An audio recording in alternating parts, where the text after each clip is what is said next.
Здравствуйте, ребята! Начинаем урок русского языка. Ребята, давайте поприветствуем друг друга. Здравствуй, небо голубое. Здравствуй, солнце золотое. Здравствуй ты. Здравствуй я. Здравствуй все мои друзья. Молодцы! А сейчас я вам предлагаю отгадать загадку. Слушаем внимательно. Солнце припекает, цветы расцветают, бабочки порхают, ягоды поспевают. Когда это бывает? Конечно, это лето, и тема урока «Здравствуй, лето». Ребята, давайте вспомним все признаки лета. Летом погода какая? Жаркая.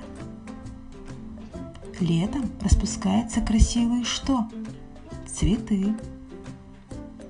Летом спеют сладкие ягоды и фрукты. Летом появляются насекомые. Люди летом загорают и купаются. Летом можно ходить куда? На рыбалку. А сейчас я предлагаю немножко отдохнуть и следить за облачком.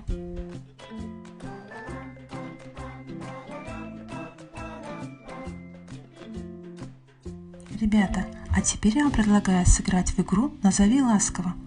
Посмотрите на картинку. Что вы видите на картинке? Правильно, цветок. Как мы назовем его ласково? Цветочек. Жук. Жучок. Солнце. Солнышко. Облако. Облачко. Молодцы! Ребята, продолжаем наш урок. А теперь подберем слова-признаки. Лето какое? Жаркое, солнечное, веселое. А какие летом бывают ягоды? Сладкие, сочные, спелые. А какая летом бывает вода? Теплая, прозрачная. Молодцы! На этом наше занятие подошло к концу. Я думаю, вы все хорошо справились с заданиями. До новых встреч!